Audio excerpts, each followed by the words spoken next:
Praise the Lord. ദൈവസന്നിധിയിൽ വീണ്ടും കടന്നു വരുവാൻ കർത്താവ് ഒരു പ്രഭാതം നമ്മുടെ ജീവിതത്തിൽ വീണ്ടും ദാനമായി തന്ന ദൈവത്തിൻ്റെ വലിയ വിശ്വസ്തതയ്ക്കും സ്നേഹത്തിനുമായി ദൈവത്തെ സ്തുതിക്കുന്നു. പെന്തക്കോസ്റ്റ് മെസ്സഞ്ചർ യൂട്യൂബ് ചാനലിൽ കൂടെ ഈ പ്രഭാത സന്ദേശം കേൾക്കുന്ന എല്ലാ പ്രിയപ്പെട്ടവരെയും കർത്താവ് ധാരാളമായി അനുഗ്രഹിക്കുമാറാകട്ടെ. നാം ജീവനുള്ളവരായിരിക്കുവാൻ ദൈവം ആഗ്രഹിക്കുന്നു. നമ്മുടെ ചിന്തയ്ക്കായി തിരുവചനത്തിൽ നിന്നൊരു വേദഭാഗം നമുക്ക് വായിക്കാം. എസെക്കിയേൽ പ്രവചനം 20-ാം അധ്യായം 11-ാം വാക്യം. ഞാൻ എൻ്റെ ചട്ടങ്ങളെ അവർക്ക് കൊടുത്തു, എൻ്റെ പ്രമാണങ്ങളെ അവരെ അറിയിച്ചു, അവയെ ചെയ്യുന്നവൻ അവയാൽ ജീവിക്കും. ദൈവത്തിന് മഹത്വം. ദൈവത്തിൻ്റെ വചനം ഇവിടെ പറയുന്നതായ ജീവൻ അല്ലെങ്കിൽ ലൈഫ് നമ്മുടെ ജൈവ ജീവിതത്തെക്കുറിച്ചല്ല പറയുന്നത്, അഥവാ നാം ശ്വസിക്കുന്ന ജീവനെക്കുറിച്ചല്ല പറയുന്നത്, ജീവനുള്ളവരുടെ ദേശത്തുള്ളതായ അധിവാസത്തെക്കുറിച്ചല്ല പറയുന്നത്, നമ്മുടെ നിലനിൽപ്പിനെ കുറിച്ചല്ല പറയുന്നത്. എന്നാൽ ഒരു പ്രത്യേക ജീവൻ, അത് ദൈവം തരുന്ന ജീവനാണ്. കർത്താവ് ഈ ഭൂമിയിൽ വന്നപ്പോൾ ശിഷ്യന്മാരോട് പറഞ്ഞു, നിങ്ങൾക്ക് ജീവൻ ഉണ്ടാകേണ്ടതിന്, സമൃദ്ധിയായ ജീവൻ ഉണ്ടാകേണ്ടതിന് എന്ന് പറഞ്ഞാൽ നിങ്ങൾ ഇപ്പോൾ ജീവനില്ലാത്ത അവസ്ഥയിലായിരുന്നല്ലോ. ആ ജീവനില്ലാത്ത അവസ്ഥയിൽ നിന്ന് ഞാൻ നിങ്ങളെ ജീവനിലേക്ക് കൊണ്ടുവന്നു. ഒരു പ്രത്യേക ജീവനെക്കുറിച്ചാണ് ദൈവവചനം നമ്മെ നിഷ്കർഷിക്കുന്നത്. എബ്രായ ഭാഷയിൽ ലൈഫ്, ജീവൻ എന്ന് പറഞ്ഞാൽ അതിന് 3 അർത്ഥങ്ങളുടെ സങ്കരമാണ്. ലൈഫ് എന്ന് പറഞ്ഞാൽ ഫുൾനെസ്, പൂർണ്ണത. രണ്ടാമത്തെ അർത്ഥം ഹോൾനെസ്, സമ്പൂർണത. മൂന്നാമത്തെ അർത്ഥം പ്രോസ്പെരിറ്റി അല്ലെങ്കിൽ അഭിവൃദ്ധി. ഈ 3ഉം കൂടെ ചേരുമ്പോൾ മനുഷ്യ ജീവിതത്തിൽ ജീവന്റെ ഒരു അഭിവൃദ്ധി ഉണ്ടാകും, വളർച്ചയുണ്ടാകും. ജീവനിൽ വളർച്ചയുള്ളതാണ് ദൈവത്തിൽ നിന്ന് ലഭിക്കുന്നതായ ജീവന്റെ ലക്ഷണം. മരിച്ചവരെ പോലെ ജീവിക്കുക അല്ലെങ്കിൽ എല്ലാവരും ജീവിക്കുന്നത് പോലെ ജീവിക്കുക എന്ന് പറയുന്നത് അത് സാധാരണമായ അല്ലെങ്കിൽ ഒരു ജൈവ ജീവിതമാണ്. ദൈവം മനുഷ്യന്റെ മൂക്കിൽ ജീവശ്വാസം ഊതി അവൻ ജീവനുള്ള ദേഹിയായി തീർന്നു. സാധാരണ മനുഷ്യൻ അവൻ ജീവിക്കുന്നു, നിയമിക്കപ്പെട്ട സമയത്ത് അവൻ മരിക്കുന്നു. അവൻ്റെ ജീവിതം ഒരു സാധാരണ ജീവിയെ പോലെ തന്നെ, മൃഗങ്ങളെ പോലെ. അങ്ങനെയുള്ളവരെ കുറിച്ച് ശലോമോൻ പറയുന്നു, മൃഗങ്ങളും മരിക്കും, മനുഷ്യനും മരിച്ചാൽ ഒരിടത്തേക്കല്ലേ പോകുന്നത് എന്ന് പറഞ്ഞാൽ ജീവനെക്കുറിച്ചുള്ളതായ, ദൈവം തരുന്ന ജീവനെക്കുറിച്ചുള്ളതായ പ്രത്യാശ നമുക്ക് നഷ്ടപ്പെടുമ്പോൾ മൃഗങ്ങളുടെ അവസാനവും നമ്മുടെ അവസാനവും നമുക്ക് ഒന്നായിട്ട് തോന്നും. മൃഗങ്ങൾ ചത്തിട്ട് എങ്ങോട്ടാണ് പോകുന്നത്, അവിടോട്ട് തന്നെ നമ്മളും പോകുമെന്ന് നമ്മുടെ മനസ്സിൽ ചിന്തിക്കും. എന്നാൽ ദൈവം നമ്മിൽ സമൃദ്ധിയായ ജീവന്റെ അളവുകളെ സൃഷ്ടിക്കുമ്പോൾ നമുക്കതിൽ വളർച്ചയുണ്ട്, അതിലൊരു അഭിവൃദ്ധിയുണ്ട് എന്ന് നമ്മുടെ ദേഹി തിരിച്ചറിയുന്നു. നമ്മുടെ ദേഹി മരിച്ച അവസ്ഥയിലാണ്. ചില വ്യക്തികൾ ജീവിക്കുമ്പോൾ തന്നെ മരിച്ചതുപോലെയാണ് അവരുടെ ജീവിതം. ചില ഭവനങ്ങളിൽ ചെന്നാലും മരിച്ച പോലെ അവരുടെ അനുഭവം, ഒരു ജീവനില്ല. അവിടെ ചെല്ലുന്നവർക്കൊന്നും ഒരു ചൈതന്യമില്ല. എന്തോ ശോചനീയമായ വാക്കുകളും അല്ലെങ്കിൽ സന്തോഷമില്ലാത്ത വാക്കുകളും, എപ്പോഴും ദുഃഖം തളം കെട്ടി നിൽക്കുന്ന ഭവനങ്ങൾ. അങ്ങനെയുള്ള ഭവനങ്ങളും ജീവിതങ്ങളും ദൈവത്തിൽ നിന്നുള്ളതായ ജീവൻ പ്രാപിക്കുവാൻ അവരെ കൊണ്ട് വിടാത്ത ഒരു ബന്ധനത്തിലായിരിക്കുകയാണ്. ഈ ലോകത്തിലെ ഇൻപങ്ങൾ, വാഗ്ദാനങ്ങൾ കൊണ്ട് നമ്മെ നിറയ്ക്കും. എന്നാൽ ആ വാഗ്ദാനങ്ങളൊക്കെ നമ്മെ കൊണ്ടെത്തിക്കുന്നത് പല ബന്ധനങ്ങളാണ്. രക്ഷപ്പെടാൻ കഴിയാത്ത ചില കെട്ടുകളിലേക്ക് നമ്മെ കൊണ്ടുപോകും. നമ്മുടെ കുഞ്ഞുങ്ങളെ കൊണ്ടുപോകും, നമ്മുടെ ഭവനങ്ങളെ കൊണ്ടുപോകും, കുടുംബ ജീവിതങ്ങളെ കൊണ്ടുപോകും. അങ്ങനെ ആ കെട്ടുകളിൽ പെട്ടുകഴിഞ്ഞാൽ പിന്നെ രക്ഷപ്പെടുക വളരെ പ്രയാസമാണ്. ദൈവത്തിൻ്റെ വചനം ഈ പ്രഭാതത്തിൽ നമുക്ക് തന്നത് പറയുകയാണ്, അവയെ ചെയ്യുന്നവൻ അവയാൽ ജീവിക്കും. നമ്മൾക്ക് ജീവനുള്ളവരായിരിക്കാൻ ദൈവം നമ്മെക്കുറിച്ച് ആഗ്രഹിക്കുകയാണ്. ഈ പ്രഭാതത്തിൽ ദൈവത്തിൻ്റെ വചനം കേൾക്കുന്ന പ്രിയപ്പെട്ടവരെ, നിങ്ങൾ ജീവിക്കുന്നവരായി കാണുവാൻ ദൈവം ആഗ്രഹിക്കുന്നു. എങ്ങനെയുള്ള ജീവിതമാണ്? സാധാരണ മൂക്കിലെ ജീവശ്വാസ ജീവിതമാണോ? അല്ല, അതിൽ നിന്ന് വ്യത്യസ്തമായി അഭിവൃദ്ധിയുള്ളതായ ഒരു ജീവിതം. നമ്മുടെ ജീവിതത്തിൽ അഭിവൃദ്ധി ഇല്ല എങ്കിൽ അതെന്തോ കുറവുകൾ, പിഴവുകൾ ആ ജീവനിലുണ്ട് എന്നാണ് അതിൻ്റെ അർത്ഥം. നമ്മുടെ ജീവിതത്തെ പുറമോട്ട് അന്ധകാരത്തിലേക്ക് കൊണ്ടുപോകുന്ന ഒരു സ്വഭാവവിശേഷമാണ് നമ്മളിൽ ദിവസവും പ്രഭാതത്തിൽ നമുക്കുണ്ടാകുന്നുണ്ടെങ്കിൽ എവിടെയോ ജീവിതത്തിലേക്കുള്ളതായ വഴിയിൽ നമുക്ക് എവിടെയോ പിഴവുകൾ പറ്റി, എന്തെയോ അബദ്ധങ്ങൾ നമുക്ക് സംഭവിച്ചു, വഴിമാറിയാണ് നാം ഓടുന്നത്, നാം തെറ്റായ വാഹനത്തിൽ യാത്ര ചെയ്യുന്നു എന്നാണ് അതിൻ്റെ അർത്ഥം.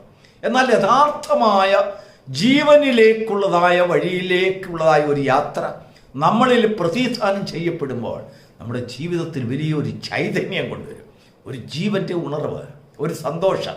ആ സന്തോഷം വരുമ്പോൾ ഈ ലോകത്തിലെ ദുഃഖങ്ങളും പരിതാപങ്ങളും ഇല്ലായ്മകളും ദാരിദ്ര്യങ്ങളും എല്ലാം നമ്മൾ മറക്കും. ആ ജീവൻ്റെ മുഖത്തെ കണ്ടവർ കർത്താവിന് വേണ്ടി, ദൈവത്തിന് വേണ്ടി മരിപ്പാൻ തയ്യാറാകും. അവരുടെ ജീവൻ വെച്ചൊരു കാരണം എന്താണെന്നറിയാം? അങ്ങ് ദൂരെ അവർ ജീവനെ പ്രത്യാശിക്കുന്നു, ജീവൻ കാണുന്നു. ജീവൻ ദൈവത്തിൽ നിന്ന് വരുന്നതായ ജീവൻ സാധാരണ നമ്മൾ തെറ്റിദ്ധരിച്ചു പോകരുത്, ഒരു ദീർഘായുസിനെ അല്ല കാണിക്കുന്നത്. എപ്പോഴും ജീവിച്ചിരിക്കുന്ന ഒരു വലിയൊരവസ്ഥ, അങ്ങനെയുള്ള ഒരു അവസ്ഥയല്ല. ദൈവത്തിൽ നിന്ന് തരുന്നതായ ഒരു ജീവൻ, അതൊരു പ്രത്യേകമായ അനുഭവമാണ്. അത് നമ്മുടെ ദേഹിയെ സന്തോഷിപ്പിക്കുന്നു, നമ്മുടെ ജീവിതത്തിൽ ആനന്ദപൂർണമായ ഒരു ജീവനം ചെയ്യുവാൻ നമ്മെ സഹായിക്കുന്നു. ജീവനുള്ളതായ കുടുംബജീവിതങ്ങളിൽ ചെന്നാൽ ഒന്നും അവിടെ ഇല്ലെങ്കിലും സന്തോഷമാണ്. അവരുടെ വാക്കുകൾ തന്നെ നമ്മളെ സന്തോഷിപ്പിക്കും. ചില വീടുകളിൽ ദാരിദ്ര്യമാണെങ്കിലും ആ ഭവനത്തിൽ ചെല്ലുമ്പോൾ നമുക്ക് കണ്ടുപിടിക്കാൻ കഴിയില്ല അവർ ദാരിദ്ര്യത്തിലാണ് പോകുന്നത്. ദൈവത്തിന് മഹത്വം ഉണ്ടാകട്ടെ. ഒരിക്കൽ ഒരു പുരോഹിതൻ ഒരു ദരിദ്ര കുടുംബത്തിൽ ചെന്ന് എല്ലാ ആഴ്ചയിലും വീട്ടുപ്രാർത്ഥന നടത്തുമായിരുന്നു. അങ്ങനെ നടത്തിയപ്പോൾ അതൊരു വലിയൊരു കഠിനമായ ദാരിദ്ര്യം അനുഭവിക്കുന്ന ഒരു ഭവനമാണെന്ന് ആ പുരോഹിതന് വളരെ കാലത്തിന് ശേഷമാണ് മനസ്സിലായത്. കാരണം ഇവർ ചെല്ലുമ്പോഴൊക്കെ അവിടെ വലിയ സമൃദ്ധിയുടെ വാക്കുകൾ, സന്തോഷത്തിൻ്റെ വാക്കുകൾ ഒന്നുമില്ലായെങ്കിലും അവർ കൊടുക്കുന്ന പച്ചവെള്ളത്തിൽ പോലും ജീവൻ്റെ തുടിപ്പുണ്ടെന്നുള്ളതായ ഒരു ചിന്ത. അവർക്ക് പലപ്പോഴും പ്രാർത്ഥന കഴിയുമ്പോൾ ആ പുരോഹിതനും കൂടെയുള്ളവർക്കും ചിലർക്കൊക്കെ ആഹാരം കൊടുക്കുക പതിവായിരുന്നു. ഒരു ദിവസം ദാരിദ്ര്യത്തെ അല്ലെങ്കിൽ ദേശത്തുള്ളതായ ക്ഷാമത്തെക്കുറിച്ച് അവർ മനസ്സിലാക്കി. 2ാം ലോകമഹായുദ്ധത്തിൻ്റെ കാലമായിരുന്നു. അപ്പോൾ അരിക്ക് വലിയ ക്ഷാമം. ആ പുരോഹിതൻ ആ കുടുംബത്തോട് പറഞ്ഞു, നോക്കൂ, അരിക്ക് ഭയങ്കര ക്ഷാമമല്ലേ, നിങ്ങൾക്ക് തന്നെ ജീവിക്കാൻ വളരെ പ്രയാസമാണ്. അപ്പോൾ ഞങ്ങൾ ഒരാഴ്ചയിൽ ഇവിടെ വന്നൊരു പ്രാർത്ഥന നടത്തിയിട്ട് പോകുമ്പോൾ നിങ്ങൾ ഞങ്ങൾക്ക് ആഹാരം തരിക എന്ന് പറയുമ്പോൾ അതൊരു ബുദ്ധിമുട്ടുള്ളതായ കാര്യമാണ്. അതുകൊണ്ട് ഞങ്ങൾക്കിനിയും ആഹാരം തരരുത്, ഞങ്ങൾ വന്ന് പ്രാർത്ഥന നടത്തിക്കൊണ്ട് പോവാം എന്നവരോട് പറഞ്ഞപ്പോൾ ആ സഹോദരി അവരോട് പറഞ്ഞത് ഇങ്ങനെയാണ്, പുരോഹിതനോട് പറയുകയാണ്, ഇതാണോ ഞങ്ങളെ പഠിപ്പിച്ചത്? ഇതാണോ നിങ്ങളിൽ നിന്ന് ഞങ്ങൾ കേൾക്കുന്നത്? ദൈവത്താൽ അസാധ്യമായത് ഒന്നുമില്ല എന്ന് ഞങ്ങൾ വിശ്വസിക്കുന്നു. ഞങ്ങളുടെ മുഖത്ത് എപ്പോഴെങ്കിലും നിങ്ങളൊരു ദാരിദ്ര്യം കണ്ടുവോ? ദൈവത്താൽ സാധ്യമാകുന്ന അനേക കാര്യങ്ങളെക്കുറിച്ച് ഞങ്ങളുടെ ജീവിതത്തിൽ ഞങ്ങൾക്ക് അനുഭവിച്ചറിയാൻ കഴിഞ്ഞു. ഞങ്ങളുടെ വിശപ്പിനെ ദൈവം കൺട്രോൾ ചെയ്തില്ല എങ്കിൽ ഞങ്ങൾ കലത്തിലിടുന്നതായ അരിക്ക് വലിയൊരു വർധനമുണ്ടാകും.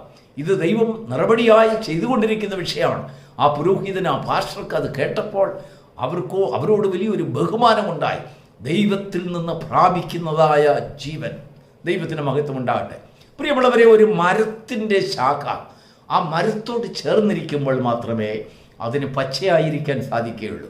ഒരു ദിവസം ആ ബ്രാഞ്ച് ചിന്തിക്കുകയാണ്, അല്ലെങ്കിൽ ആ ശാഖ ചിന്തിക്കുകയാണ്, ഇനിയും ഇത്രയും പച്ചയായ എനിക്ക് ഈ മരത്തിൻ്റെ ആവശ്യം എന്താണെന്ന് വിചാരിച്ചുകൊണ്ട് ആ മരത്തിൽ നിന്ന് വേർപെടുവാൻ അത് തുടങ്ങിയാൽ, അല്ലെങ്കിൽ ആ മരത്തിൽ നിന്നുള്ളതായ ആഹാരം അതിന് വേണ്ട എന്ന് ചിന്തിച്ചാൽ ചില ദിവസങ്ങൾ മാത്രമേ അതിന് പച്ചയായി തുടരുവാൻ കഴിയുകയുള്ളൂ. ഇല്ല എങ്കിൽ അതിനുശേഷം അത് അല്പാൽപമായി അത് ഉണങ്ങുന്നതിനിടയായിത്തരും. കാരണം അതിന് കൊടുത്തുകൊണ്ടിരുന്ന ആഹാരത്തിൻ്റെ കണക്ഷൻ വിട്ടുപോയി. നാം ദൈവത്തോട് ചേർന്നിരിക്കുമ്പോഴാണ്, ദൈവത്തിൻ്റെ ചട്ടങ്ങളോട് ചേർന്നിരിക്കുമ്പോഴാണ്, അവയിൽ നാം അവയെ ചെയ്യുമ്പോഴാണ് നമ്മളിൽ ജീവൻ വ്യാപരിക്കുന്നത്. അങ്ങനെ ഒരു അനുഭവം ലോകത്തിലുണ്ട്. കർത്താവ് പറഞ്ഞത് നിങ്ങൾക്ക് ജീവൻ ഉണ്ടാകുവാൻ, സമൃദ്ധിയായ ജീവൻ ഉണ്ടാകുവാൻ.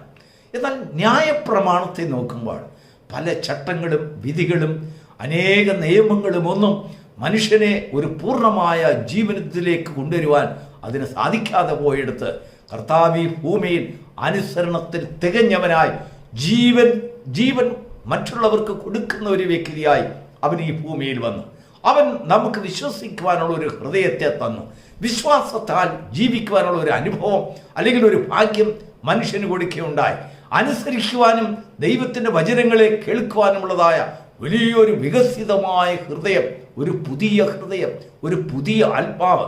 അതുകൊണ്ടാണ് ദൈവത്തിൻ്റെ വചനത്തിൽ വായിക്കുന്നത്, ഞാൻ അവർക്കൊരു പുതിയ ഹൃദയം കൊടുക്കും, ഞാൻ പുതിയ ആത്മാവിനെ അവരുടെ ഹൃദയത്തിൽ സൃഷ്ടിക്കും. എന്തിനു വേണ്ടിയാണെന്ന് അറിയാമോ? അവർക്ക് ജീവനുണ്ടാകുവാൻ, സമൃദ്ധിയായ ജീവനുണ്ടാകുവാൻ. ഇന്ന് നാം വായിച്ചതായ വേദഭാഗത്തിലേക്ക് വരാം. ഞാൻ എൻ്റെ ചട്ടങ്ങളെ അവർക്ക് കൊടുത്തു, എൻ്റെ പ്രമാണങ്ങളെ ഞാൻ അവർക്ക് കേൾപ്പിച്ച് അവർക്ക് നിയമമായി കൊടുത്തു. എന്തിനു വേണ്ടിയാണെന്ന് അറിയാമോ? അവയെ ചെയ്യുന്നവൻ അവയാൽ ജീവിക്കും. ദൈവത്തിന് മഹത്വം ഉണ്ടാകട്ടെ.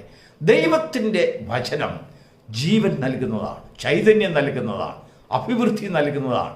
ദൈവത്തിൽ നിന്ന് ജീവൻ പ്രാപിച്ച മനുഷ്യരാരും നശിച്ചു പോയിട്ടില്ല, അവർ അഭിവൃദ്ധിപ്പെട്ടുണ്ട്. എന്താണ് ഈ അഭിവൃദ്ധി എന്ന് പറഞ്ഞാൽ? ഈ ലോകത്തിലെ സമ്പത്തോ ഉയർച്ചയോ മാനമോ ബഹുമതിയോ മറ്റൊന്നുമല്ല. ദൈവത്താൽ ആദരിക്കപ്പെടുന്നവൻ, ദൈവം അവനെക്കുറിച്ച് സാക്ഷ്യം പറയുന്നു, അവൻ ചെയ്തതൊക്കെയും സാധിക്കും.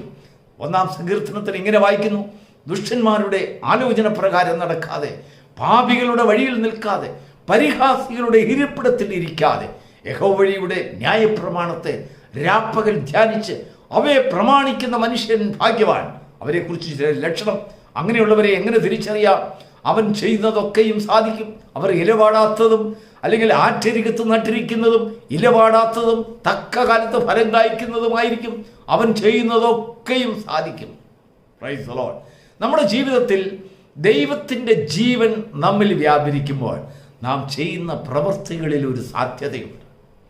എപ്പോഴും ഒരു പോസിറ്റീവ് എനർജി നമ്മുടെ ഭവനത്തിൽ കടന്നു വരും.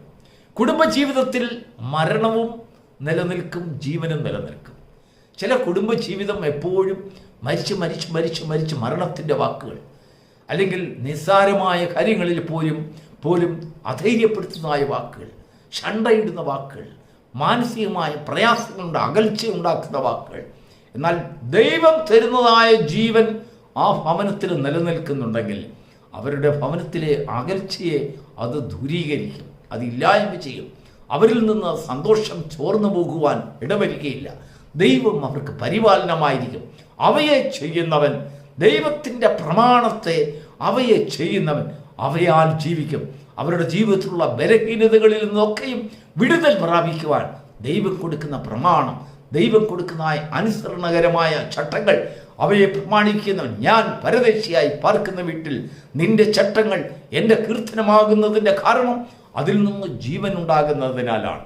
ഈ പ്രഭാതത്തിൽ നമ്മെ ജീവനിൽ വാഴുന്ന മക്കളായി കാണുവാൻ ദൈവം ആഗ്രഹിക്കുന്നു. എവിടെ? സ്വർഗത്തിൽ വെച്ച് മാത്രമല്ല, ഈ ഭൂമിയിൽ വിശ്വാസത്താൽ ജീവനിൽ വാഴുന്ന ഒരവസ്ഥയുണ്ട് പ്രിയരെ. ക്രിസ്തുവിൽ കൂടെ നമുക്ക് ലഭ്യമാകുന്നത് അങ്ങനെയുള്ള ഒരു അനുഭവമാണ്. നമ്മുടെ ജീവിതത്തെ നമുക്ക് തന്നെ ഒന്ന് ശോധന ചെയ്യാം. നാം ജീവനിൽ നിലനിൽക്കുന്നവരോ അല്ലെങ്കിൽ ജീവനിൽ അഭിവൃദ്ധിയുള്ളവരോ, നാം ജീവനെ അല്ലെങ്കിൽ സമൃദ്ധിയായ ജീവനെ ദൈവത്തിൽ നിന്ന് പ്രാപിക്കുന്നവരോ, അതോ മരിച്ച അവസ്ഥയിലായിരിക്കുന്നു? നമ്മൾ മരിച്ചവരോ ജീവിക്കുന്നവരോ? നമ്മുടെ വാക്കുകൾ കൊല്ലുന്നതാണോ ജീവിപ്പിക്കുന്നതാണോ? നമ്മുടെ ഭവനത്തിൽ നമ്മുടെ കുടുംബജീവിതം ജീവനിലേക്ക് വളരുന്നതാണോ അതോ മരണത്തിലേക്ക് നമ്മെ കൊണ്ടുപോകുന്നതാണോ? ഈ പ്രഭാതത്തിൽ ജീവനിൽ വാഴുന്ന ദൈവമക്കളായി തീരുവാൻ ദൈവം നമ്മെക്കുറിച്ച് ആഗ്രഹിക്കുന്നു. അതുകൊണ്ടാണ് ജീവന്റെ വചനം നമ്മെ കേൾപ്പിച്ചത്. അതുകൊണ്ടാണ് ദൈവം സമൃദ്ധിയായ ജീവൻ നമുക്ക് തരാമെന്ന് നമ്മളോട് വാഗ്ദത്തം ചെയ്തത്. ദൈവം നമുക്ക് വേണ്ടി ചെയ്തതായ വാഗ്ദത്തത്തിൻ്റെ സമ്പൂർണ്ണതയെ പ്രാപിക്കുവാൻ ഈ പ്രഭാതം നമ്മെ സഹായിക്കുമാറാകട്ടെ. God bless you.